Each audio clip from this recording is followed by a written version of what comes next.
reunidos na sessão virtual de reprodução humana assistida do nosso hospital. Essa é uma iniciativa da Unidade de Atenção à Saúde da Mulher, apoiada pela GEP, Gerência de Ensino e Pesquisa e Extensão do nosso hospital. Ela é uma atividade acadêmica aberta, que atualmente traz convidados que trazem sua experiência de outros serviços. É uma partilha muito interessante de conhecimento, troca de experiências interserviços também. E hoje a gente tem um prazer enorme de trazer aqui para nosso convívio, mesmo que virtual, né? Matando um pouco as saudades minhas e de Isa, um querido de Ribeirão Preto, mais um querido de Ribeirão Preto, que é o professor Julinho, nosso Julinho, tá certo? Júlio, eu vou pedir para você, professor doutor Júlio César Rosa e Silva, né, o nosso Julinho, que, por favor, se coloque um pouco na sua trajetória relacionada à reprodução humana assistida, para quem está assistindo a gente, Julinho, como foi sua caminhada, né, sua trajetória nessa seara. E temos o prazer de ter como comentaristas aqui... Deixa eu só permitir o pessoal que está chegando aqui, pessoal, pronto. Nós temos como comentaristas hoje a nossa Simone Silva Pereira, prata da casa, que é coordenadora, junto com Renata Brito, do nosso R4 de endoscopia ginecológica, que brilha na condução do serviço e nas sessões de quinta-feira de manhã. Ela vai estar aqui trazendo sua perspectiva, né, fazendo esse alinhamento com as nossas condições locais, com a nossa vivência aqui no serviço. E doutora Vanessa Gozo Sécula, uma contemporânea, amiga querida, que atua em São Paulo, talvez nos brinde com a presença dela, mas ela está com algumas intercorrências de cunho pessoal, não sabemos se ela vai conseguir acessar. Então, por favor, Júlio, seus primeiros comentários em relação à sua trajetória na reprodução humana assistida, sua caminhada. E Simone, depois também, por favor, se coloque nesse sentido, para que a gente possa dar início à apresentação do Júlio, compartilhando o conteúdo que ele trouxe, e em seguida seus comentários. Obrigada, queridos. Antemão. Obrigado, Karina. É um prazer estar aqui com vocês. Karina e a Isa são contemporâneas minhas da época de residência, né? Foi excelente, um período maravilhoso aqui em Ribeirão, né? Vou confessar para vocês que nunca mais tivemos um grupo tão unido e tão uniforme como era na nossa época, viu, Karina e Isa? Mas está excelente. É um prazer, agradeço o convite, é um prazer estar aqui com vocês, principalmente para discutir um tópico que é bastante relevante, né, dentro da área da reprodução assistida, e um tópico que me agrada muito, né, que me fala muito de perto, porque hoje eu praticamente só faço cirurgia minimamente invasiva, eu já não trabalho diretamente com a reprodução assistida, né, os meus casos de pacientes inférteis que precisam de alta complexidade eu encaminho para a Carol para ela fazer. Hoje eu não faço mais alta complexidade no meu consultório e trabalho basicamente com ginecologia minimamente invasiva. Eu fui aluno na faculdade aqui em Ribeirão Preto, né, na USP, fiz minha residência aqui, meu mestrado, doutorado, fiz toda a minha formação acadêmica aqui na faculdade, né, acabei ficando aqui na universidade como docente, hoje eu sou docente do departamento, e tive 2 períodos fora do Brasil, né, 2005, 2006, que eu fiquei em Valência, na Espanha, no IVE, né, em Valência, e na Universidade de Valência, como Research e Clinical Fellow, né, no IVE e na Universidade de Valência. Nessa época eu ainda fazia reprodução assistida. Depois de algum tempo eu parei de fazer reprodução assistida, hoje eu basicamente faço cirurgia minimamente invasiva, e depois fiquei, em 2017, 2018, a gente ficou nos Estados Unidos, né, na Universidade Yale, fazendo pós-doc e trabalhando com o professor Taylor lá na universidade, nos Estados Unidos. Então, uma carreira, uma trajetória pequena, mas que me agrada bastante, assim. Tudo que eu fiz com bastante vontade, e me deu muito prazer em fazer. Simone vai se apresentar também? Sim, você pode abrir, querida, e falar um pouquinho de você Cheguei. Boa tarde.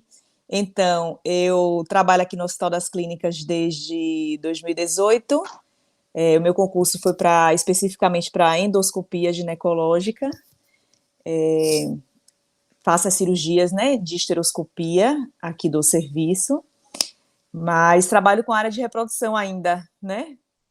Trabalho aqui na Clínica IVE também, junto com Isa. E ainda faço muita parte de reprodução, então eu estou circulando pelos dois lados, pela reprodução e pela esteroscopia. E é um prazer estar aqui na aula, agradecer a Karina pelo convite, espero que possa contribuir com alguma coisa, né, nessa sessão. É isso. Com certeza, Si. Muito obrigada.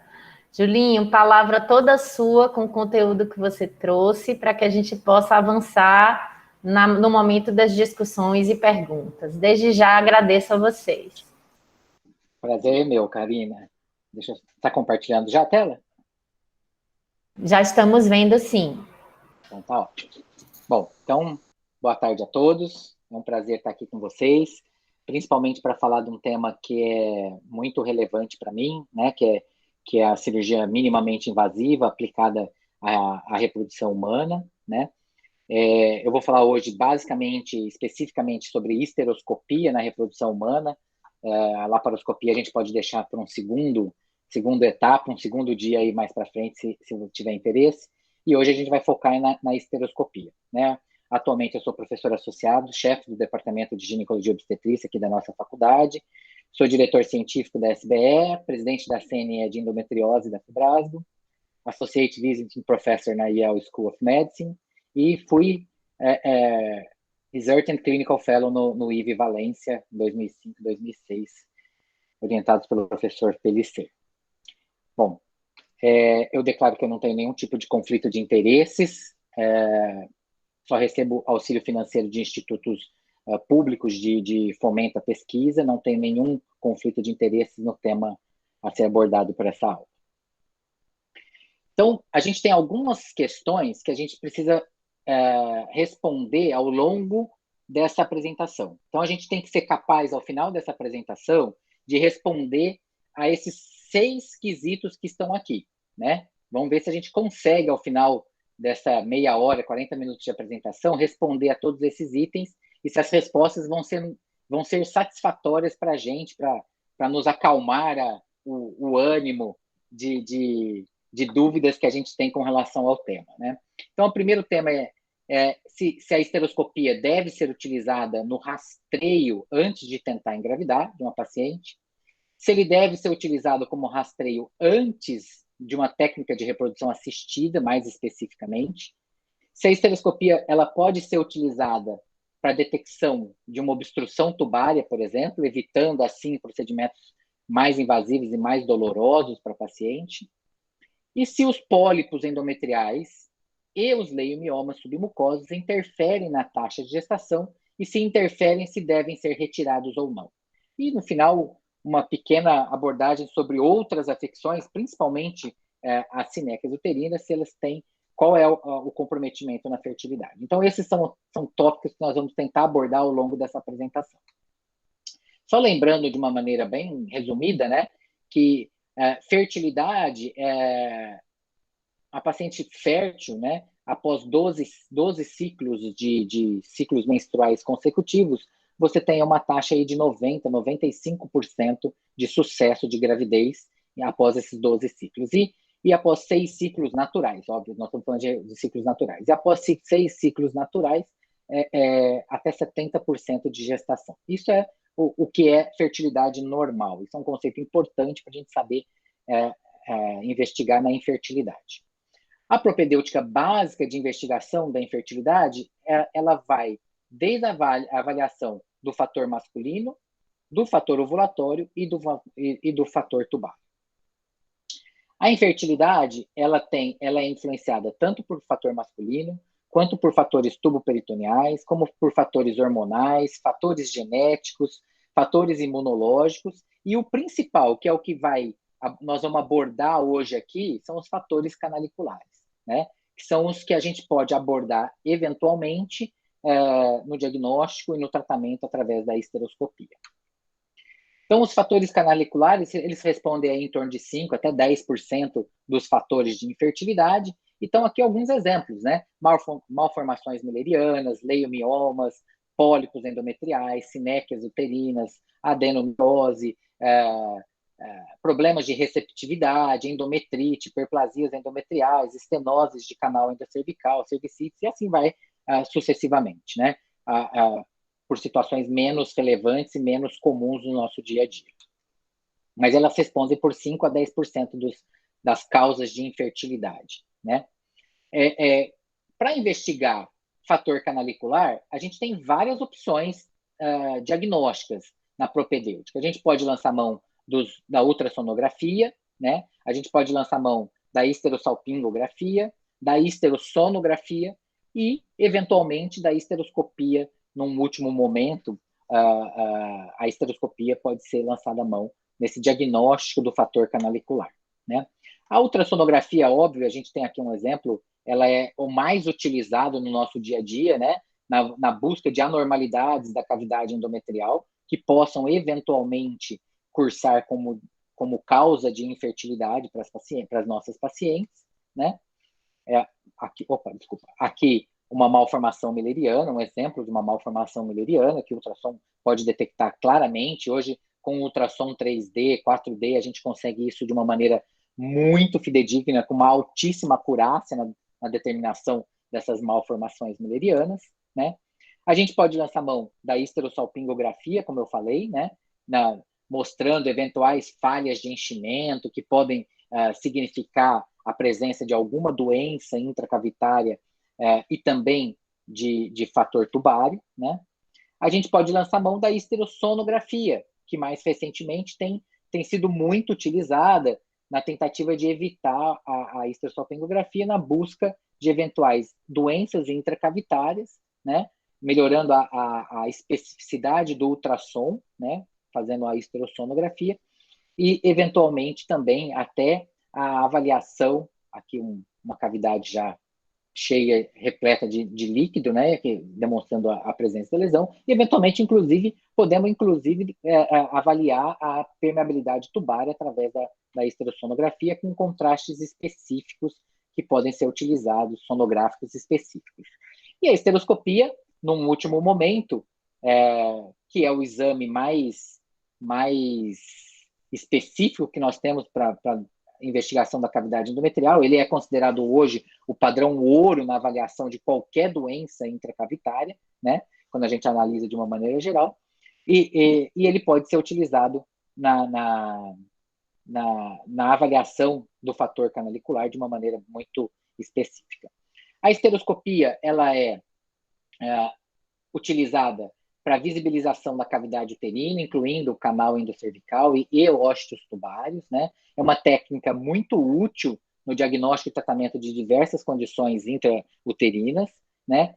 É bem tolerada em nível ambulatorial, mesmo sem anestesia, né? Hoje, praticamente 100% das nossas esteroscopias diagnósticas são ambulatoriais e a maior parte das cirúrgicas também são ambulatoriais, quase todas sem anestesia, né? A gente só usa anestesia hoje quando a gente usa ressectoscópio, mas a grande maioria é tudo sem anestesia. Geralmente, não é mais necessária a dilatação cervical, né? Porque ela é feita com um material de Betoque hoje, que nos permite um procedimento cirúrgico menos invasivo do que já era há 15, 20 anos atrás, né? Uma diminuição de procedimentos mais invasivos, um retorno muito mais rápido às atividades habituais e redução de custo e morbidade em relação a qualquer outro tipo de procedimento mais invasivo, né? A esteroscopia tem como passos técnicos aí a observação do colo uterino, do canal endocervical, da cavidade uterina, né, que tem boa correlação com o anátomo patológico, e dos ósteos tubários. E as principais indicações para a esteroscopia diagnóstica, né, ela é sempre utilizada quando eu suspeito de doença, de qualquer tipo de doença intrauterina, né? Na presença de um sintoma como sangramento uterino anormal, por exemplo, que são quase 50% das indicações da esteroscopia, ou, eventualmente, para localização de algum corpo estranho, na situação que mais propriamente dita nós vamos falar hoje, que é infertilidade, abortamentos de repetição, doenças endometriais e situações menos frequentes do nosso dia a dia. São as principais indicações de esteroscopia diagnóstica. E a esteroscopia cirúrgica, remoção de corpos estranhos ou de DIU, colocar polipectomias, miomectomias, metroplastias e lise de Sinek são as principais indicações cirúrgicas da esteroscopia. Você vê que são todas situações muito frequentes em quem trabalha com infertilidade, né? Tirando a remoção do DIU, se bem que também é para aumentar a fertilidade, todas as outras situações são muito frequentes no nosso dia a dia de quem trabalha com pacientes inférteis, né? Na menacme, a principal indicação da esteroscopia é realmente na infertilidade. Visto que as demais situações são menos frequentes, né, no nosso dia a dia, pólipos endometriais, em geral, são oligossintomáticos durante a menacme, são poucos que demonstram algum tipo de sintomatologia nesse período da vida reprodutiva da mulher, e a infertilidade ela acaba sendo a principal indicação nesse período da menacme, de esteroscopia nesse período da menacme, né? Existem outras indicações menos frequentes e que não são do nosso de discussão do dia hoje, né? E a esteroscopia e infertilidade, ela deve ser sempre realizada quando a paciente tiver alguma queixa de sangramento anormal, por exemplo, ou em achados positivos no ultrassom e na esterossalpingografia, ou, eventualmente, na falha da técnica de reprodução assistida. De onde você tirou essas conclusões, Júlio? Esse é um estudo publicado aqui do nosso serviço em 2004, né? Um estudo já bastante antigo, mas que continua bastante atual, né? Da onde a gente realmente levantou todas as esteroscopias diagnósticas realizadas no nosso serviço, num período de fase onde a gente fazia esteroscopia diagnóstica em todas as pacientes inférteis, né? Era rotina a gente fazer esteroscopia diagnóstica. E o que a gente concluiu nesse estudo? A gente viu que apenas 3 a 5% das pacientes que eram assintomáticas e que não tinham absolutamente nenhum achado ao ultrassom previamente à esteroscopia, tinham alguma alteração na esteroscopia. E dessas alterações, mais da metade delas eram situações tipo endometrites, que não eram possíveis, ou eventuais pequenas sinecas que não eram possíveis de serem detectadas pelo ultrassom naquela época, né? Então, o que a gente concluiu desse estudo? De que fazer esteroscopia diagnóstica em todas as pacientes não era razoável nem muito inteligente da nossa parte naquele momento, né? Que era melhor a gente focar naquelas pacientes que tinham queixa, que tinham alteração ao ultrassom e à esterossolonografia, ou, eventualmente, naquelas pacientes que tinham falha na técnica de reprodução assistida, aí sim, talvez ela tivesse algum benefício da realização da esteroscopia. Isso foi uma conclusão do estudo nosso de 2004, né? E a gente vai ver ao longo da apresentação o que a gente responde a respeito disso em relação a essas questões, né? A esteroscopia cirúrgica, né, eu já falei para vocês, né, alguns exemplos aí de o que a gente pode fazer com as nossas pacientes inférteis para melhorar a fertilidade dela em situações específicas, né? E aí, a gente vamos tentar responder agora se a esteroscopia diagnóstica ela é eficaz em aumentar os desfechos reprodutivos em casais inférteis. Então, o primeiro estudo que eu trago aqui para a gente discutir é esse estudo publicado na Human Update em 2016, que é uma meta-análise de estudos de ensaios clínicos randomizados, não foram incluídos estudos observacionais retrospectivos, somente ensaios clínicos prospectivos, né? Por isso são poucos estudos que foram incluídos nessa revisão sistemática e meta-análise, onde ele analisou exatamente isso, o quanto a esteroscopia diagnóstica prévia, antes do procedimento de reprodução assistida, se isso melhorava ou não a chance dessa paciente engravidar. Então, esse é o primeiro gráfico que eu trago aqui para vocês. Ela demonstra mulheres que tinham falha de tratamento, né, se foram submetidas à FIV, né, e comparou esteroscopia versus não esteroscopia, e o desfecho aqui nesse gráfico é nascido vivo, né? Então, são poucos casos e poucos estudos, né? Você vê que utilização antes da primeira FIV só tem um trabalho, ele só conseguiu achar um trabalho que se encaixou nos critérios de inclusão e não tinha os critérios de exclusão dessa revisão sistemática, né? Só tinha esse trabalho, onde ele analisou aí 77 pacientes, 54 pacientes, desculpa, que tinham feito esteroscopia previamente à fertilização, né, antes da fertilização, 20 engravidaram e de um total de 62 pacientes que não tinham feito esteroscopia, 16 engravidaram, mostrando que não teve diferença entre fazer a esteroscopia antes ou não, antes da primeira FIV, não teve diferença do ponto de vista. Apesar de ter um risco relativo um pouquinho aumentado para tendência a quem fez esteroscopia ter uma maior, mas isso não foi estatístico, não foi diferença estatística, né? Aí, quando a paciente tinha, aí já com alguns estudos, na verdade aqui 3 estudos que demonstravam que tinham feito após uma ou mais tentativas de FIV, quer dizer, falhas na reprodução assistida, aí o N já era um pouquinho maior, né? Eram 3 estudos, né? E ele conseguiu cerca de 132 gravidezes no grupo que tinha feito esteroscopia após essas falhas, né? Num grupo de 444, num total de 448 pacientes, e no grupo que não tinha feito esteroscopia, 524, ele só conseguiu 105 gravidezes. Mostrando aqui sim já, apesar do risco relativo ser muito parecido, né? Aqui já demonstrou estatisticamente diferente, mostrando que fazer a esteroscopia diagnóstica previamente, principalmente quando, na falha da fertilização assistida, tem algum benefício, né? Se antes da primeira fertilização não teve benefício claro, definitivo, porque não foi diferente estatisticamente, já na falha da FIV, aí já demonstrou claramente para a gente que ele tem algum benefício nessa situação específica. E quando ele juntou todos os pacientes, os 2 grupos, né, ele mostrou que também teve uma diferença, mas obviamente porque o número de pacientes desse grupo 2 aqui era muito maior do que do grupo 1, e por isso acabou tendo essa tendência a trazer o losango aqui para a direita, aqui, demonstrando a diferença significativa estatística aqui.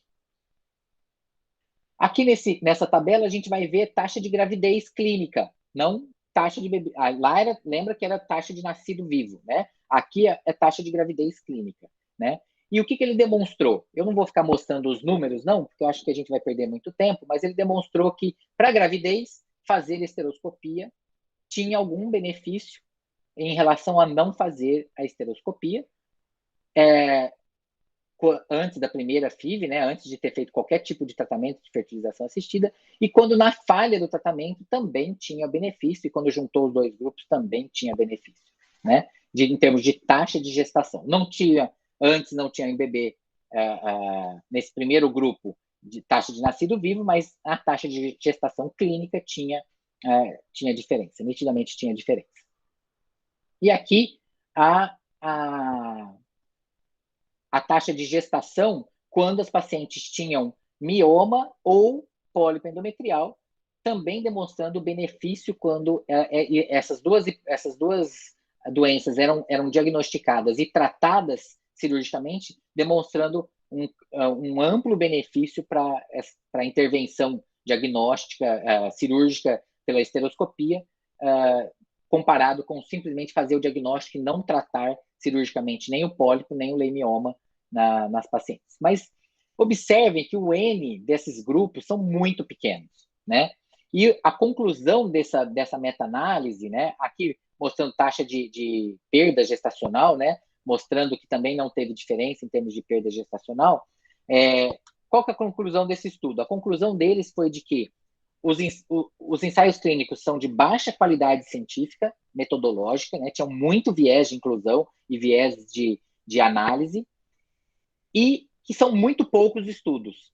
Então, por conta disso, apesar de ter demonstrado um certo benefício, eles continuavam não recomendando a esteroscopia previamente à fertilização assistida, ao primeiro ciclo de fertilização, porque os estudos não eram confiáveis do ponto de vista metodológico para fazer uma recomendação forte nesse sentido.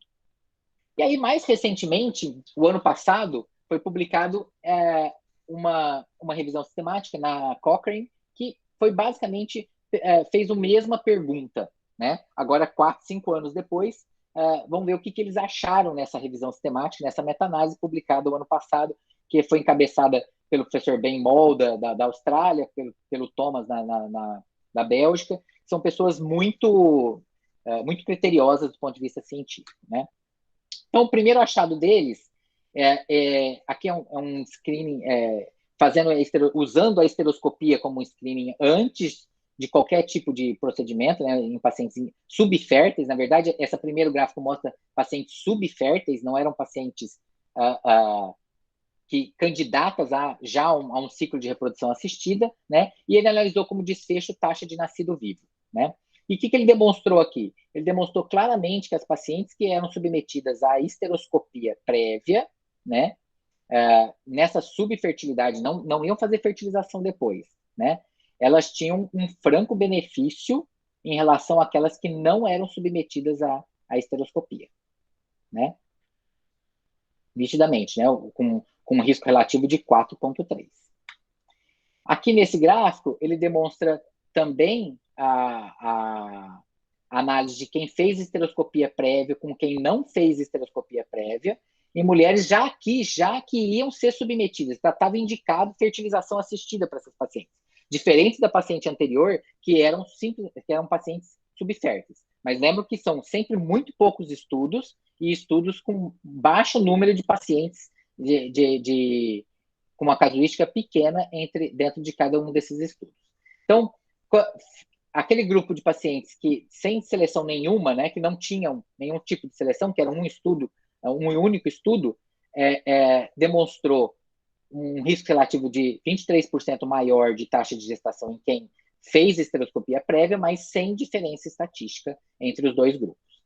E quem ia, antes da primeira fertilização, né, igual ao estudo anterior, né, quem fez esteroscopia previamente à primeira fertilização, né, a primeiro ciclo de reprodução assistida, né, comparado com quem não fez esteroscopia, também mostrou 20% a mais de chance de gravidez, mas também não teve diferença estatística, né? E agora, naquele grupo que tinha já 2 ou mais falhas de tentativa de fertilização assistida, aí esse risco relativo ficou de 1,3 e com diferença estatística nitidamente marcada aqui. E pelo fato de ter um N amostral muito maior do que dos outros grupos, né, quando ele juntou todos os 3 subgrupos, né, todos esses 3 subgrupos, ele também deu diferença estatística. Mas eu acredito pessoalmente que essa junção de todos esses 3 grupos não é relevante do ponto de vista científico, porque você está juntando dentro do mesmo grupo coisas muito diferentes. Isso é com relação a nascido vivo, né? Agora o desfecho foi gravidez clínica, né? E aí o que ele demonstrou? Ele demonstrou que tanto nesse grupo que não teve processo seletivo antes, tanto no grupo que teve prévio à primeira fertilização, quanto naquele grupo que já tinha feito 2 ou mais FIVs e tinha tido falha, ele demonstrou claro benefício na realização da esteroscopia diagnóstico, no rastreio esteroscópio dessas pacientes antes de qualquer técnica de reprodução assistida, né? Tudo com significância estatística. Só que a conclusão deles, né, que são muito criteriosos, grandes cientistas que são, a conclusão deles, quem vê os gráficos pode concluir, então temos que voltar a fazer esteroscopia diagnóstica em todo mundo antes de um procedimento de fertilização assistida. Não, a conclusão deles foi de que não existem evidências de alta qualidade para suportar a realização de esteroscopia previamente em pacientes subférteis com ultrassom e esterossalpingografia normais. E que em mulheres que farão reprodução assistida, incluindo todos os desfechos, parece que a realização da esteroscopia talvez traga algum aumento nas taxas de sucesso. Porém, os estudos todos foram de baixa qualidade de evidência científica, né? E a terceira conclusão deles é que os estudos demonstram os melhores resultados, né? Não tem demonstração que esses estudos que demonstram os melhores resultados, eles não tinham demonstração de processos de alocação muito bem descritos. Metodologicamente, eles tinham graves erros de viés de inclusão, de seleção e de incorporação. Então, a conclusão final dessa meta-análise é de que ainda estamos com essa dúvida se realmente a esteroscopia diagnóstica deve ser ou não realizada previamente a um ciclo de reprodução assistida ou mesmo na paciente subfértil, que a princípio não vai para alta complexidade. Bom, então as primeiras duas perguntas ficando em cima do muro, né? Nós não conseguimos responder. Vamos para a terceira pergunta, que é: a esteroscopia ela pode ser utilizada para detecção de uma obstrução tubária? E aí, tem alguns artigos falando sobre isso. Eu escolhi esse, que é o mais recente, publicado no ano passado, que demonstra que a esteroscopia pode eventualmente ser um bom método diagnóstico para análise de obstrução tubária, né? É uma meta-análise que compilou vários estudos que utilizaram isso de teste diagnóstico para acurácia de teste diagnóstico para esteroscopia para obstrução tubária. E o que eles demonstraram aqui, eu resumi aqui, né, para ficar mais fácil, eles fizeram uma área sobre a curva e eles encontraram uma área sobre a curva de 0,93, né, de ponto 0,93, que é uma área bastante significativa, que é um resultado bastante significativo do ponto de vista de acurácia da técnica como método de diagnóstico de detecção de obstrução tubária. Então, esse estudo conclui que, eventualmente, a esteroscopia ela pode ser, sim, um método diagnóstico. Óbvio que não é o padrão ouro, né? Ele tem uma taxa de falha, né? Ele erra aí numa porcentagem pequena, mas ele erra, mas que ele pode ser, eventualmente, utilizado como método diagnóstico para obstrução tubária. Então, essa pergunta, pelo menos, a gente já fica um pouco mais fácil de responder, né? Apesar de que ele não sugere a substituição da esterossalpingografia ou da esterosonografia pela esteroscopia, e sim na necessidade de fazer a esteroscopia que você analise a obstrução tubária nesse ato para evitar, eventualmente, duplicidade de exames nessas pacientes. Bom, e os pólipos endometriais? Precisamos ou não precisamos tirar os pólipos endometriais nas nossas pacientes inférteis, né? Essa é a nossa quarta pergunta, né? Então, primeiro, só uma pequena introdução a respeito dos pólipos, né? 10 a 30% das mulheres com sangramento na pós-menopausa. Não existe estatística do ponto de vista na paciente na menacme. Por quê? Porque a gente não deve ficar investigando nem fazendo ultrassom de rotina em pacientes assintomáticas e, portanto, o diagnóstico do pólipo endometrial na menacme, ele muito provavelmente subdiagnosticado, né? Só que ele não tem repercussão e, como não tem repercussão, não deve ser tratado na menacme. Está associado aí malignidade, que os dados que a gente tem sempre são muito mais relacionados à pós-menopausa e a risco de malignidade do que realmente a fertilidade. Mas existem alguns dados com relação à fertilidade, né? Riscos para pólipos endometriais, né? Então, fatores de risco, pacientes que têm maior chance de ter pólipos endometriais, e uma coisa muito importante: 70% a 75% das pacientes que têm pólipo endometrial são assintomáticas. E, como assintomáticas, devem permanecer assintomáticas e sem tratamento. Não é a necessidade de você ficar tirando pólipo em paciente assintomático. 20% a 25% tem sangramento anormal e 5% tem dor. E a presença do pólipo endometrial na infertilidade ele é uma grande dúvida que nós vamos tentar responder ao longo dessa apresentação. E o tratamento cirúrgico do pólipo é, obviamente, a polipectomia esteroscópica, que é um procedimento extremamente simples, rápido, baixa complexidade, baixo risco para paciente, né? Mas não são isentos de risco, né? Sempre existe o risco, mas eles são um procedimento extremamente simples que deve ser utilizado quando indicado a polipectomia a polipectomia esteroscópica ela é a mais indicada. Então, aqui alguns exemplos só de pólipos endometriais.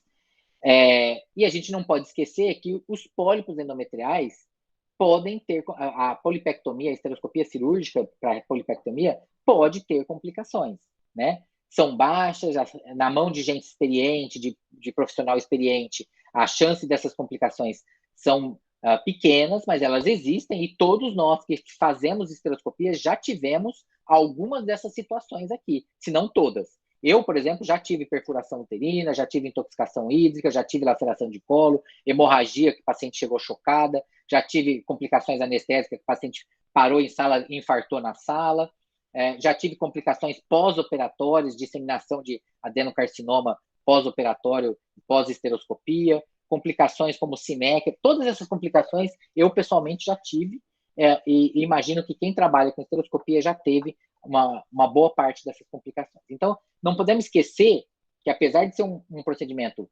rápido, de baixo risco, ela envolve complicações, e essas complicações muitas vezes podem ser sérias, né? Principalmente quando a gente está falando de paciente infértil. E os leiomiomas? Depois eu vou responder lá na frente a questão da infertilidade. E os leiomiomas? É a neoplasia benigna, né? Mais frequente, né? Feminina mais frequente. É o tumor mais comum, né? 20% das mulheres acima de 30 anos têm ou tiveram leiomiomas, mas é responsável aí por cerca de 20% das internações nos Estados Unidos e por cerca de 600 esterectomias. Só para demonstrar o quanto é importante os leiomiomas. E a gente tem um estudo aqui no nosso serviço, já de muitos anos atrás, que foi feito dentro da sala de necrópsia, e a gente demonstrou uma prevalência de leiomioma de mais de 70% das pacientes. A gente pegava todos os úteros de pacientes que eram feitos necrópsias e analisava o útero, e a gente detectou mais de 70%. Significa que é uma doença muito prevalente. Só que, felizmente, a maior parte delas são assintomáticas e não trazem nenhum tipo de repercussão para a vida, nem reprodutiva, nem para a vida do dia a dia das nossas pacientes.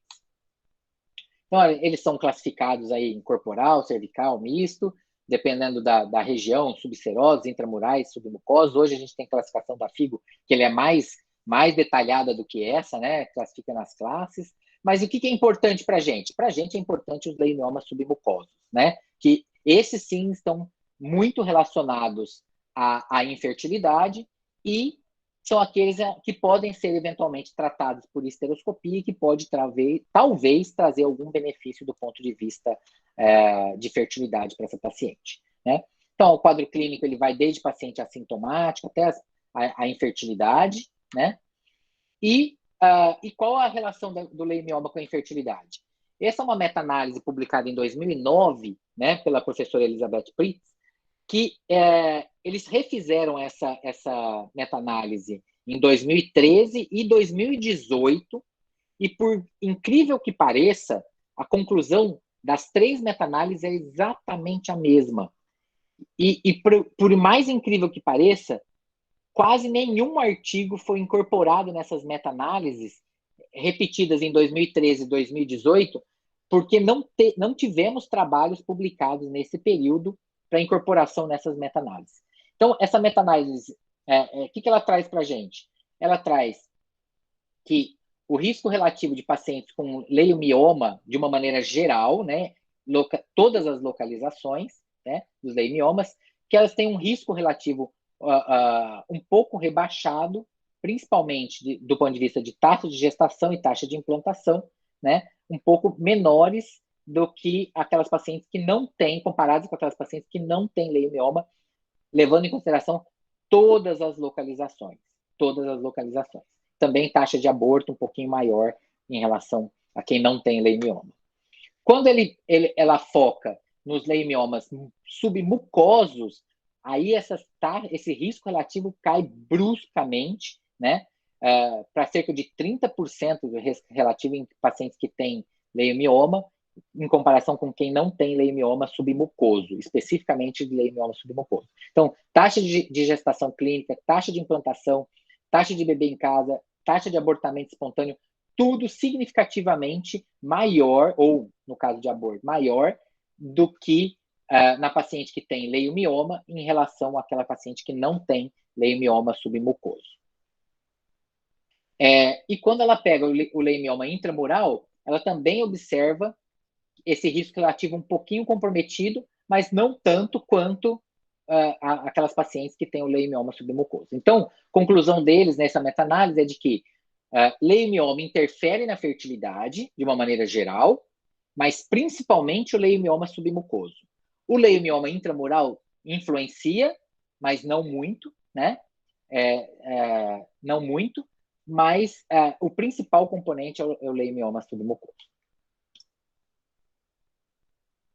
Né? Aqui o controle, né, mostrando o risco relativo aumentado do leiomioma em termos da miomectomia. Aqui mostrando a miomectomia, né? O efeito da miomectomia sobre a fertilidade, né? Então, os leimiomas intramurais, quando realizados a miomectomia, eles demonstram claramente um benefício com o aumento da gravidez, apesar de não ter sido significativo, um aumento de taxa de gravidez aqui de mais de 3 vezes em relação a quem não faz a miomectomia, né? E esse benefício ela também encontrou, engraçado, pulou. Acabei não colocando o gráfico. Ele faz uma tabela dessa também para os leimiomas submucosos, mostrando que realmente o grande benefício que tem a miomectomia, principalmente do leimioma submucoso, em relação a quem não faz a miomectomia dos leimiomas submucosos. E tratar, só para curiosidade nossa, não tem nada a ver com esteroscopia, mas e tratar exclusivamente com análogo, isso tem benefício? São poucos os trabalhos na literatura, todos relatos de caso e sem conclusão a respeito disso, né? Sem conclusão a respeito disso. Aqui uma comparação de laparoscopia com laparotomia, que também não é focado no assunto que a gente tem aqui, mas mostrando um certo benefício do procedimento laparoscópico em relação ao procedimento laparotômico. Aqui a laparoscopia comparada com laparotomia, mas isso não é o foco principal da nossa discussão aqui, que são as miomectomias laparoscópicas, e sim a miomectomia histeroscópica.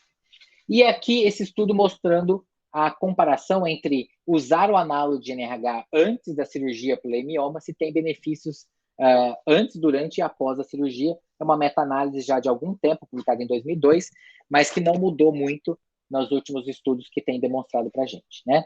Então, demonstrando claramente um benefício do ponto de vista clínico para a paciente, né? Que melhora os índices hematimétricos dela, uma melhora do ponto de vista cirúrgico, porque diminui o volume uterino, o volume dos leimiomas, e diminui a perda sanguínea intraoperatória. Então, a conclusão dessa meta-análise é de que a utilização dos análogos previamente ao procedimento cirúrgico tem algum benefício para essas pacientes. Então, aqui é um vídeo que não quer passar, mostrando uma esteroscopia, uma miomectomia esteroscópica. Eu acho que isso não compromete. Eu estou tentando passar o vídeo, ele não está passando aqui, mas tudo bem, mas isso não compromete. Tratamento cirúrgico ali, feito com ressectoscópio, né? E o tratamento que nos cabe aqui basicamente é o tratamento cirúrgico, a miomectomia, porque nós estamos falando de paciente infértil, né? A gente pode eventualmente discutir depois a realização de miólise, embolização, ultrassom de alta frequência para tratamento especificamente de leimioma, mas são todos estudos ainda muito iniciais para a gente concluir alguma coisa a respeito disso. E a pergunta que não se quer calar: devemos ou não fazer? Então, a gente já viu que tanto o pólipo quanto o leimioma interferem na fertilidade. E aí a pergunta: devemos ou não fazer a miomectomia? Isso tem benefício do ponto de vista de fertilidade para as nossas pacientes ou não, né? Então, aqui alguns critérios de operabilidade, apesar de que isso hoje em dia é muito pouco considerado, né? O que conta mais é a experiência do cirurgião, muito mais do que esses critérios de livro, né? Hoje em dia a gente tem critérios muito bem definidos que nos segura a realização da esteroscopia, mas eventualmente a gente ultrapassa esses limites. Se você tiver uma boa técnica, destreza cirúrgica, você eventualmente faz os seus limites, né? Critérios de operabilidade, eu acho que isso é menos relevante, porque a gente está discutindo a questão mais da fertilidade, né? São leimiomas que podem ser abordados por via estereoscópica, né? Mesmo esses leimiomas que ocupam parcialmente a cavidade endometrial podem ser trabalhados por via estereoscópica sem problema nenhum, né? E o mais importante para a gente é evitar complicações maiores, evitar perfuração uterina, evitar comprometer a fertilidade futura dessa paciente. Então, essa margem livre miometrial é muito importante a gente levar em consideração quando a gente está trabalhando com miomectomia estereoscópica. Eventuais complicações são as mesmas que eu já falei antes lá para a estereoscopia, né? A gente deve evitar sempre que possível. E aí vem a questão mais duvidosa, né? Se a gente deve ou não retirar os pólipos endometriais e os leimiomas submucosos, se isso interfere nas taxas de gestação ou não. Essa é aquela pergunta que eu fiz lá no começo, para ver se a gente deve ou não. E essa é uma meta-análise publicada na Cochrane em 2018, também realizada pelo professor Ben Moll, da Austrália, que avaliaram exatamente isso. O quanto os pólipos endometriais e os leimiomas submucosos interfeririam nas taxas de fertilidade das pacientes, né? Então, esse primeiro gráfico aqui demonstra a taxa de gravidez clínica, né, por mulher randomizada, entre pacientes que fizeram a miomectomia estereoscópica versus não operar. Tinha leimioma submucoso, tinha um componente submucoso, e eles compararam quem fez a estereoscopia e retirou o leimioma com quem não operou e viu o que aconteceu do ponto de vista de gravidez clínica para essas pacientes. E o que eles demonstraram? Que quem fez só tinha nesse primeiro grupo, somente um artigo foi incorporado que tinha os critérios de exclusão e com um N amostral muito pequeno, né? E ele demonstrou que no grupo de pacientes que fez a esteroscopia cirúrgica, de 30 pacientes, 13 engravidaram. No grupo de pacientes que não operou, 22, 6 engravidaram, mesmo com o leimioma, mesmo não retirando o leimioma. Mostrando que, apesar do risco relativo de 2, né, 0,4 aqui, que não teve diferença estatística entre os dois grupos. Mas, lembrando, um único artigo e com um N amostral muito pequeno, né? Comparando aqui a remoção de leimioma submucoso com intramural, quer dizer, misto, né? Não só submucoso, como era aqui nesse estudo anterior, né? Eles demonstraram em 22 pacientes que fizeram a cirurgia, 8 engravidaram, em 20 pacientes que não fizeram a cirurgia, 3 engravidaram, mostrando um risco relativo também de 3,24 em favor da cirurgia, né, em operar, mas que também você vê que toca a linha aqui no central, no losango, não demonstrando a significância estatística aqui. E quando ele juntou tudo, teve uma tendência a ficar, apesar de que tem encostado a linha aqui, quando ele juntou todos os leimiomas, o gráfico demonstrou aqui uma certa relevância estatística aqui. Quando ele comparou a miomectomia estereoscópica com não realizar a cirurgia em mulheres também com subfertilidade e leimioma submucoso e com desfecho avaliável de perda gestacional, né, ele também não demonstrou clinicamente que as pacientes que operaram não tiveram menos aborto do que aquelas pacientes que não operaram, né? Então, demonstrando claramente que talvez o benefício da cirurgia não seja tão grande. Mas lembrando, um único artigo que envolveu esses dois estudos, um único artigo com um N amostral muito pequeno, né? Uma meta-análise que agrega muito pouco à nossa prática do dia a dia, né? Por quê? Porque é um único artigo que foi incorporado com uma baixa qualidade metodológica. E aqui com relação a pólipo, né? Pólipo, quando ele analisou pólipo, já tem um N amostral um pouquinho maior, mas também um único artigo, né? Que já o pólipo demonstrou mais claramente o benefício da polipectomia em relação a não operar, né? Um risco relativo de 4,41, né? Estatisticamente relevante, essa melhora das taxas de gestação quando você fez a polipectomia. Então, A conclusão dessa meta-análise é que as evidências são fracas devido ao número escasso de artigos e artigos de baixa qualidade metodológica. Então, que, segundo eles, é inconclusivo, não dá, do ponto de vista metodológico, não dá para você concluir que retirar os leiomiomas ou os pólipos endometriais trazem benefício, apesar de que a tendência dessa meta-análise é demonstrar o benefício nessas duas situações, né? E esse estudo é um estudo, inclusive, daí da Bahia, né? Publicado ano passado, uma meta-análise que chega a conclusões muito parecidas, né? Que demonstrou pouco benefício do ponto de vista de relevância no manejo em pacientes assintomáticos.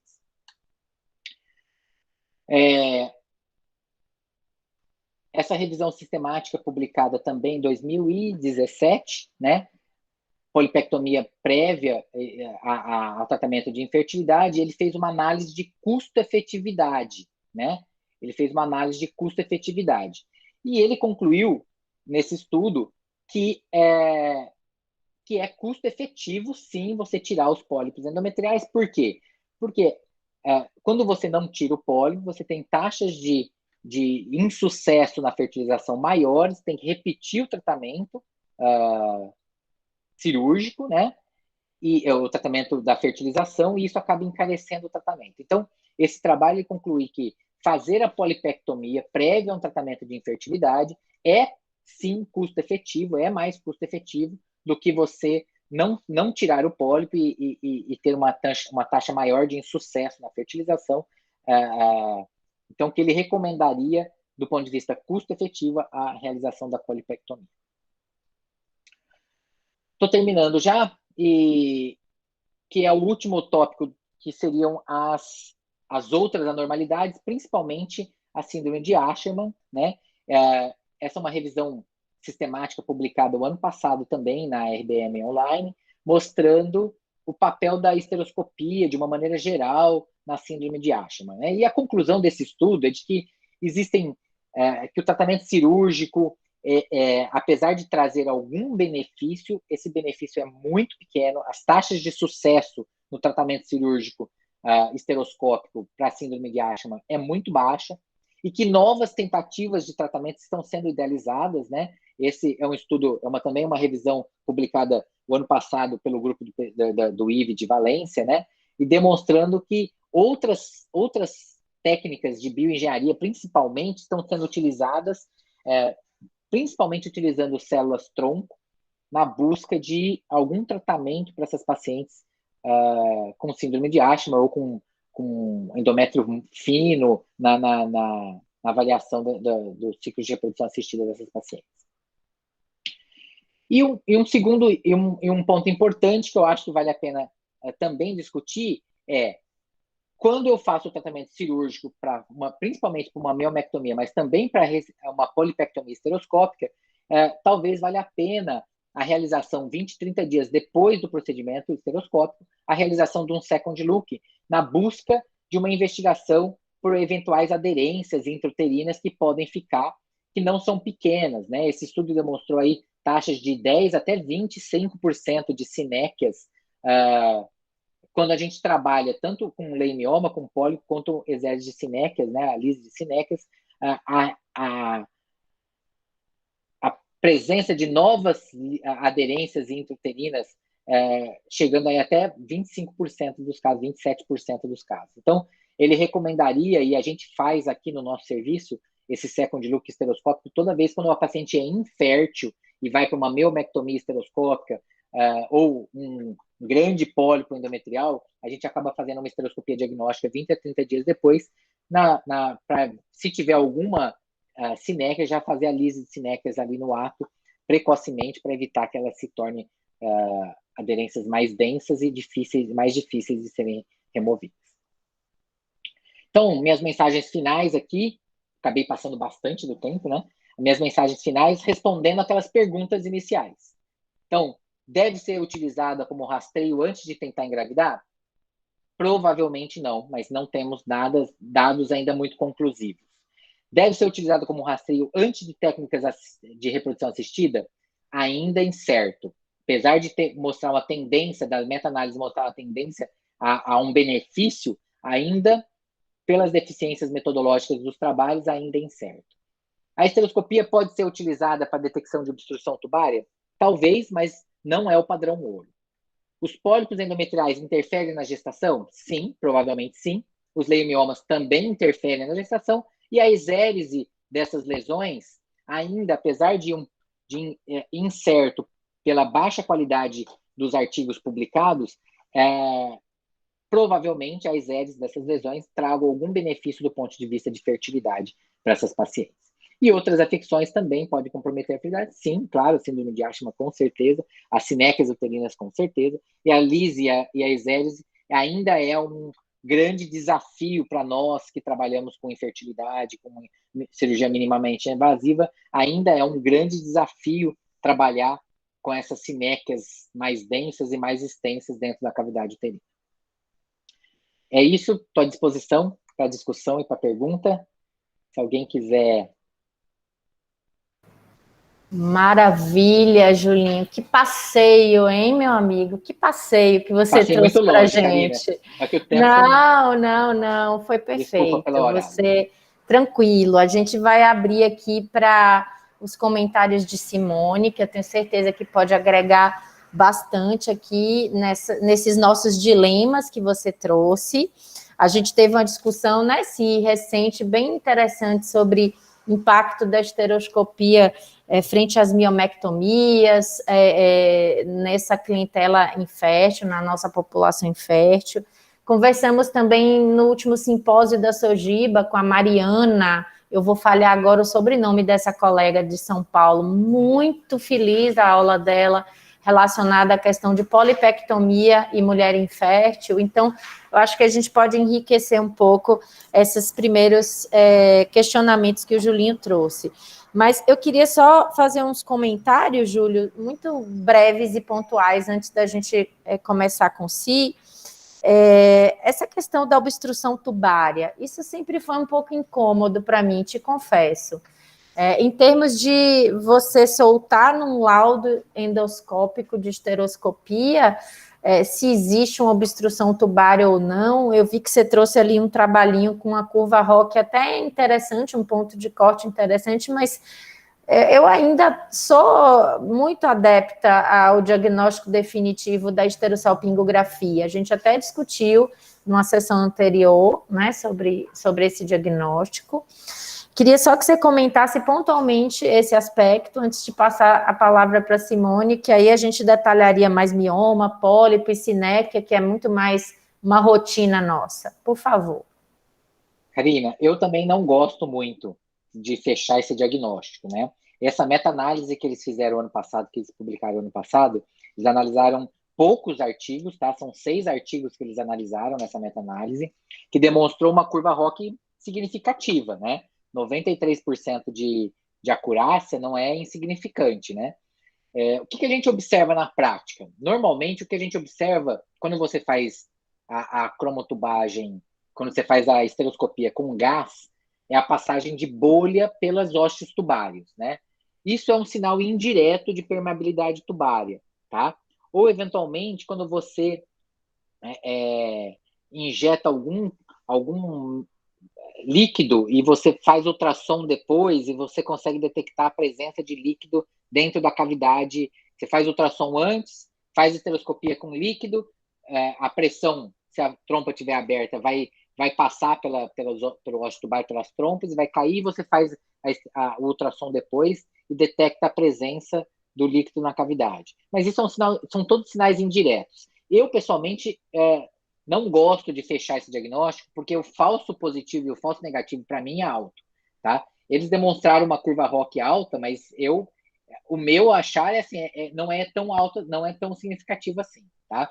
Por quê? Porque quando você não vê uma bolha passando, isso não significa exatamente que esteja obstruída. Você pode ter uma contratilidade tubária ali naquele momento e não deixa passar uma bolha, isso não é um sinal indireto. E o fato de ter a bolha, ver a bolha passando, também não significa que ela seja pérvia, porque você pode ter uma obstrução distal na trompa e isso pode ter algum significado, eventual um falso negativo para você. Então, eu acho que cada macaco no seu galho. Acho que a esteroscopia não serve para ver permeabilidade tubária, não é o objetivo dela, tá? Karina, Júlio, vou me intrometer já aqui, já entrando na discussão, jogue duro. porque esse assunto da permeabilidade tubária me interessou, porque eu pensei em seguir uma linha de pesquisa nesse quesito, cheguei até a falar com a doutora Renata, para ser minha orientadora, depois fico com preguiça, desisto, enfim. Mas o que eles estão fazendo recentemente, já estão publicando com esses excelentes resultados, eles pegam um catéterzinho bem fininho, maleável, que passa por dentro do betoque, né? Ele vai lá no orifício tubário, ele entra dentro da trompa e ele injeta o azul dentro da trompa. Então, dessa forma, o azul ele não pode refluir para a cavidade uterina. Se a trompa for pérvia, aí esse azul passaria, que ele já está ali dentro da trompa, para cavidade abdominal, né? Então, é um teste diferente, né, desse quesito que a gente olha na esteroscopia comum, que é as bolhas passando ou o líquido passando, né? É um teste específico que usa corante, que usa azul mesmo e injeta já dentro da trompa. Então, é um negócio bem interessante. Eu adorei os artigos que eu vi, eu achei super interessante. E me interessei, inclusive, em replicar alguma coisa aqui, porque eu achei, assim, maravilhoso. Mas não era só a questão das bolinhas, né? Tem essa questão do corante mesmo injetado dentro da trompa. É bem interessante. Talvez promissor, né, Júlio? Eu falei, Júlio? eles usam contraste para isso. Mas, assim, eu não sei. Eu, pessoalmente, não acho que... Muito inicial, né? Eu acho que é muito inicial. Acho que não é o Os ponto N's para isso pequenos, ainda. Eu não sei se você tiver a oportunidade de colocar Essure, né, fazer as laqueadoras estereoscópicas. Eu fiz um curso em São Paulo só, mas nunca coloquei na prática aqui, não. Depois que eu voltei, não. A gente foi um dos centros no Brasil que colocou, a gente colocou bastante aqui. Essa cateterização do ósseo tubário, ela não é difícil, ela é bem fácil até de fazer. Né? É muito fácil de fazer. Agora, o fato de injetar o azul e ele voltar ou não voltar é tão subjetivo isso. Eu não sei. Eu confesso para vocês que eu nunca fiz. Tá? Também Esse não, azul também eu não. nunca fiz. Esse Já catéter, cateterizei, inclusive, é específico, possível. né? Um catéterzinho específico para isso. Eu até tentei ver como comprar esse catéter, mas não consegui informações, não. Como seria isso? Não é difícil. Deve ser uma coisa muito semelhante ao do Essure. É um catéter fininho que tem o Essure dentro. Então, esse deve ser um catéter vazio que você cateteriza. Descartável, deve ser descartável, né? É descartável. isso. Eu teria que ver como comprar isso para botar em prática, mas eu achei não é bem barato. interessante. Não é barato, não. Mas Contemplada, amigos. Vamos lá, seus comentários frente à realidade cotidiana nossa, de mioma, de pólipo e de sinéquia, né? A gente até conversava, Júlio, eu e Isa aqui no Paralelo, que o El veio compartilhando a experiência com ela sobre o uso de balão para prevenção de sinéquia, ou recidiva de sinéquia, e aí a gente queria depois ouvir também essa questão das estratégias preventivas de sinéquia, o que é que vocês têm feito de fato em Ribeirão. Mas, por favor, seus comentários. Então, Júlio já falou super bem de tudo, aí super completo, né? Não tem muito comentário para fazer. Como eu faço a parte de infertilidade e de esteroscopia, então o meu N ele é totalmente viciado, né? Por mim, eu faço esteroscopia para todo mundo, estou muito feliz com isso.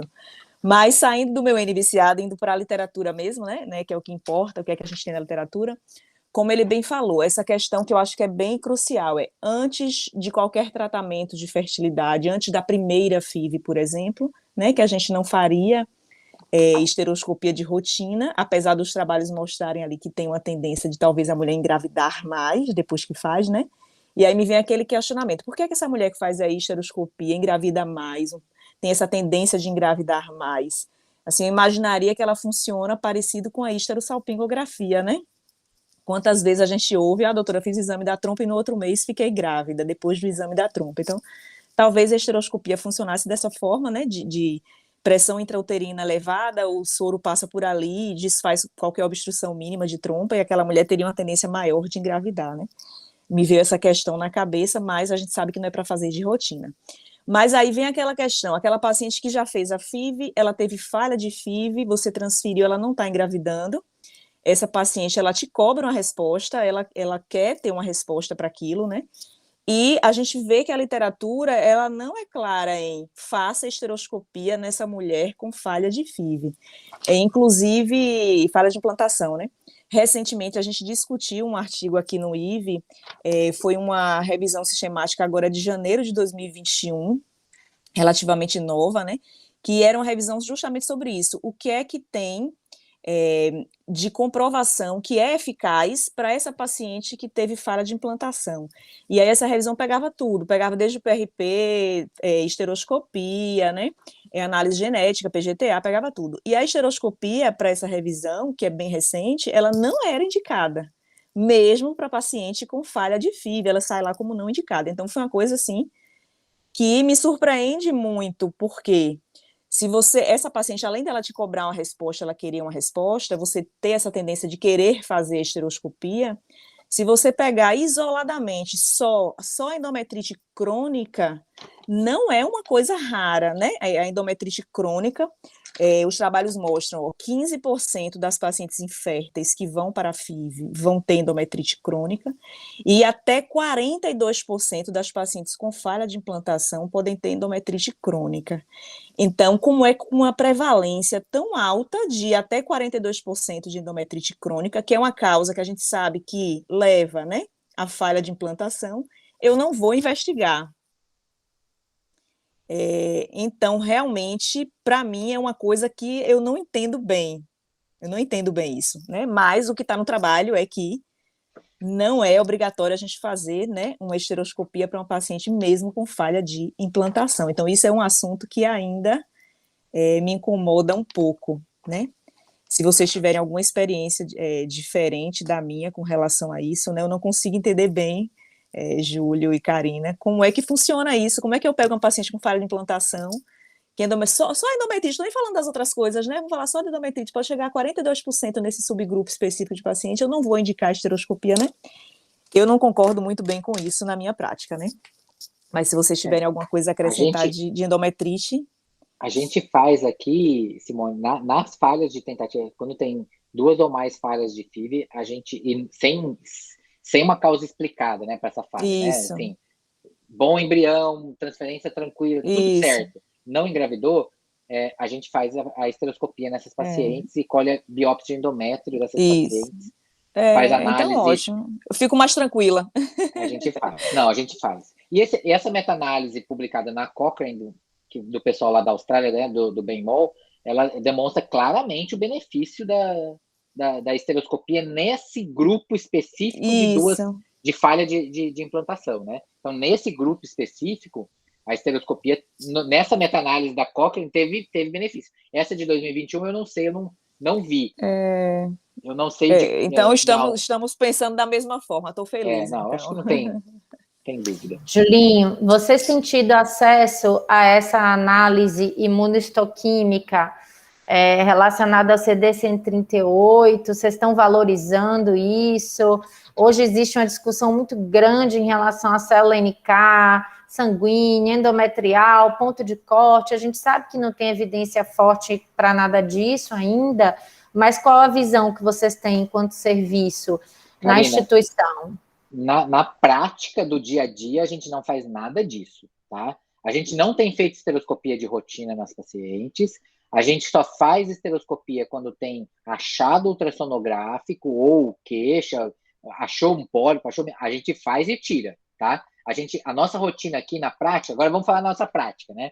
A prática é o seguinte, não fazemos esteroscopia diagnóstica em ninguém, prévia, só fazemos na falha de implantação, e fazemos esteroscopia diagnóstica e cirúrgica quando a gente acha pólipo ou leiomyoma. Mesmo que seja dentro do ciclo, tá fazendo o ciclo, fez ultrassom, achou que tem um pólipo, a gente capta, congela, faz a esteroscopia, resolve o problema dela e transfere depois congelado.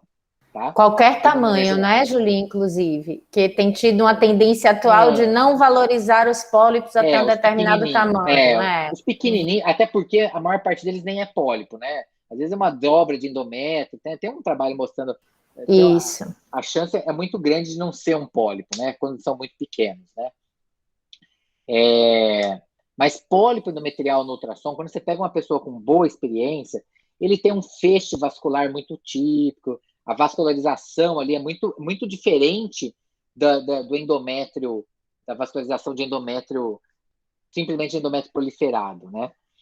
Então, Perfeito. de uma maneira geral, é isso que a gente tem feito, Simone. A gente não faz fora disso. E, Karina, essas coisas muito específicas só em casos muito pontuais. Tá? A gente não...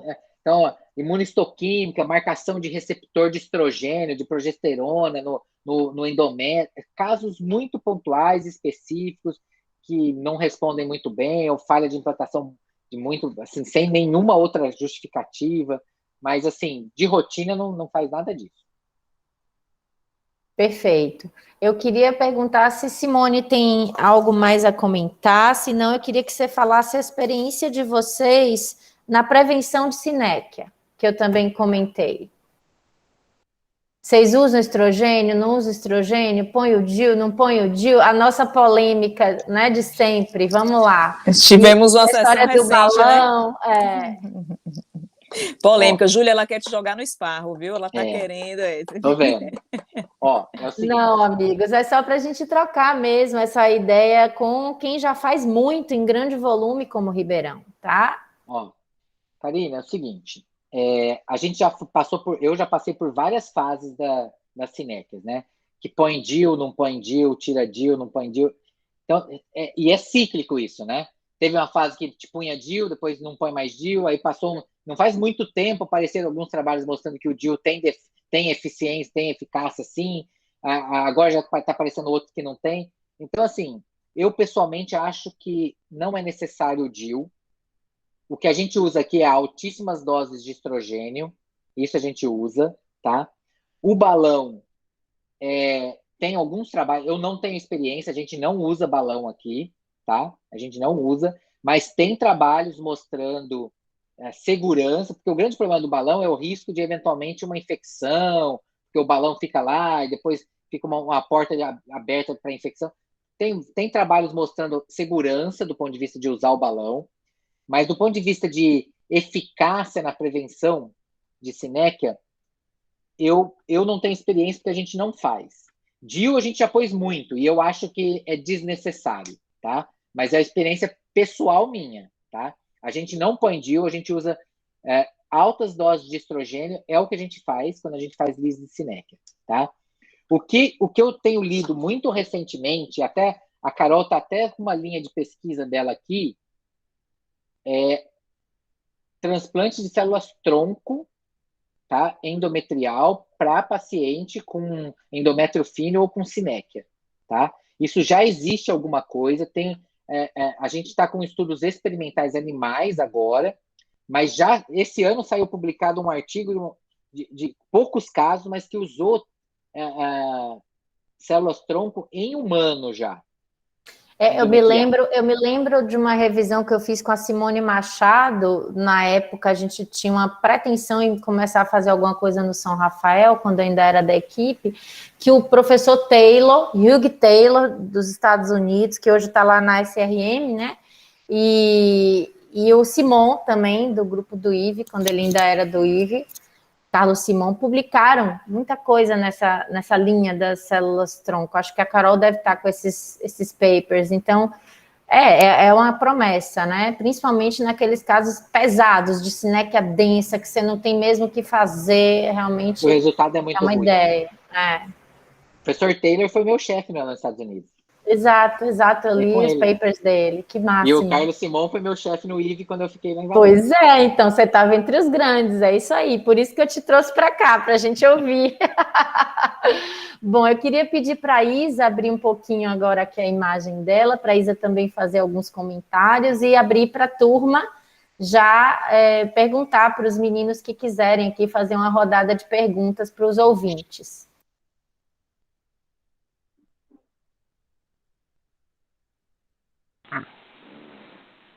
Bom, esteroscopia e infertilidade, né? Tudo a ver. Eu estava até falando aqui com Karina que acaba que a gente tenta muito seguir a ciência, né? E a gente tem muito interesse, Júlio, em fazer isso acontecer aqui no serviço público, né? Porque quando a gente não vem ao caso agora, como que a gente trabalha lá no privado, a gente tenta, né, ao máximo seguir o que a ciência fala, mas como a própria Simone falou, é difícil, é complicado quando a gente vê uma pequenininha lesão lá, achando que é um pólipo mínimo, que não pode não interferir, mas, enfim, né, a paciente questiona e acaba que a gente indica a esteroscopia, mas e aqui, né, até que ponto a gente vai intervir mais? A princípio, a gente vai ter uma grande possibilidade de fazer esteroscopia, o volume aqui a gente está conseguindo fazer em grande escala, em larga escala. Não sei até que ponto vai valer a pena a gente tentar investir, Júlio, em investigar esses outros marcadores. Você aí que vem de um serviço público não está nos animando, né, em avançar no perfil imunistoquímico, né, em nada mais, não sei, cultura também, imunistoquímica, receptor hormonal, né? Eu tive uma paciente que acabou, que eu até discuti com a Carol Sá, né, por e-mail, por WhatsApp, sobre isso, sobre essa pesquisa de receptores. Simone até sabe do caso. Mas, enfim, a grande questão, acho que o que a gente aqui, né, também estava falando foi a questão das cinéquias, né, que a gente não tem muito o que fazer. Esse é o nosso, né, grande calo, assim, né? Bem-vinda, Infelizmente, Isa. Não tem o que fazer. infelizmente a gente não consegue avançar, né? Uma coisa é a gente ter um pólipo, ter um mioma e conseguir tratar, mas as cinéquias realmente nos deixam a gente bem desanimados, né? Até do ponto de vista de FIV ou de, né, gestação espontânea, fertilidade natural mesmo, a gente, né, que trabalha com reprodução tem a oportunidade de acompanhar esses dois nichos aí e, de fato... E aí o que eu Muito estava difícil. falando e que eu acho que a Karina queria aqui que eu comentasse é a experiência do balão, Júlio, que eu discuti num grupo que a gente faz parte, e aí eu estou tentando fazer lá, né, com algumas pacientes especificamente, sobre endométrio fino, né, que me parece que o EL faz, mas não é deixar o balão, é você fazer uma experiência com balão, insuflar, esperar uns 5 segundos, aí tira o soro, coloca de novo umas 3 vezes, em repetidas, né, visitas da paciente ao consultório, para ver se funciona meio que como se fosse uma injúria, né? E aumentar a proliferação. E a outra questão é o PRP, que você não chegou a comentar aí, mas eu não sei se você chegou a ouvir, né? A ler alguma coisa a respeito do PRP, queira comentar. Do que é, Isa? PRP, plasma rico em plaqueta. Ah, do plasma rico em plaqueta. Essas siglas me deixam meio doido, assim. Tá, eu vi também. Eu já vi, eu não usei, nunca usei, tá? Assim como nunca usei também células-tronco, nunca usei o plasma rico em plaqueta, mas o plasma rico em plaqueta tem sido utilizado para muita coisa, né? Não só para isso, para cinética, para muita coisa. Eu não tenho experiência também, não tenho experiência. O que nós temos feito no serviço público a respeito de cinéquia? Lise das cinéquias cirúrgicas, altas doses de estrogênio. Basicamente é isso que a gente tem feito do ponto de vista prático, tá? Quando a paciente tem condição, a gente pode eventualmente fazer algum malabarismo maior, buscar esses marcadores imunistoquímicos, tentar fazer algumas coisas, mas assim, do ponto de vista prático e principalmente de ciência, não tem nada, tá?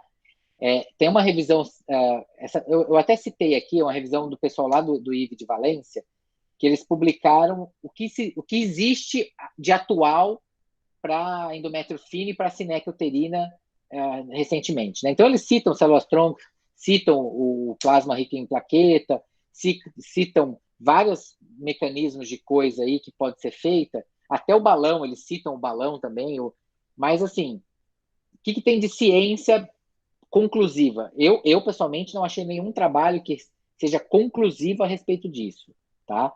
Então eu acho muito difícil você colocar na prática que não seja uma questão experimental, né? Porque envolve risco, envolve custo, envolve tudo que... Então, assim, a gente aqui não tem feito nada disso de maneira rotineira, tá? Rotina lise de Sinecker, altas doses de estrogênio e só. Ok, Julinho. Turma, meninos que estão conosco aqui na audiência, alguém gostaria de fazer alguma pergunta para o professor Júlio? Nós temos mais 5 minutinhos de sessão antes da gente ir para as mensagens finais do professor Júlio. Aproveitem. Eu ia perguntar o que são altas doses de estrogênio, que eu estou curiosa, porque eu passo 4 miligramas, eu estou achando que 4 é pouco já, né? A gente usa de 6 a 8. 6, né? De 6 a 8 de valerato.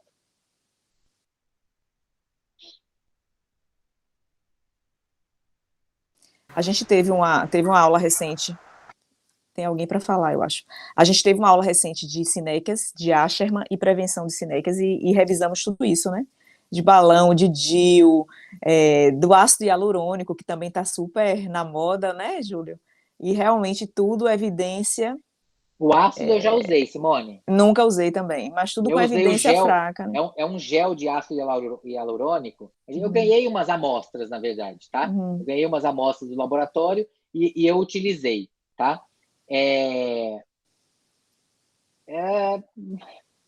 São poucos casos para eu te falar em benefício real, tá? Não sei se fez algum benefício real, não. Tá? E eu já usei também o pó. Sabe aquele pozinho que o pozinho. Usei láparo. Então, em laparoscopia. Em láparo, né? Tem trabalhos mostrando agora, tem uns trabalhos mais recentes mostrando em esteroscopia também, tá? Mas são poucos casos, esses trabalhos são muito pequenos ainda. Tá? Eu já ganhei, é um pessoal aqui de São Carlos, a empresa é daqui de São Carlos. E eu já usei, eles me deram a amostra, eu já usei também. Mas, assim, são poucos casos, não dá para falar. Para falar nada, né? A conclusão das nossas revisões recentes foi isso mesmo, que nada era comprovado e ficamos naquela. O que parece que tem mais benefício na literatura é o estradiol e o DIU, talvez. Aí então fica entre esses dois, realmente, né? Mesma coisa. Foi isso mesmo. Assim, eu tenho uma experiência pessoal com relação a esses anti-aderentes, mas assim, eu não queria falar aqui, porque senão fica parecendo que eu estou difundindo usar ou não usar, né? Mas eu tive, porque foram muito poucos casos. Eu ganhei, foram as amostras que eu usei, então assim, não dá para concluir nada disso. Julinho, para finalizar, nós temos só mais 2 minutinhos. Eu não sei se a turma se manifesta, os meninos ficam mais calados, não aproveitam essa oportunidade. Como é que você aborda ou tem abordado a estenose cervical? A gente falou muito de cavidade, mas eu queria ouvir um pouquinho da sua experiência sobre o canal mesmo. Quando a gente vê aquele estreitamento que dificulta muitas vezes, talvez não dificulte, né?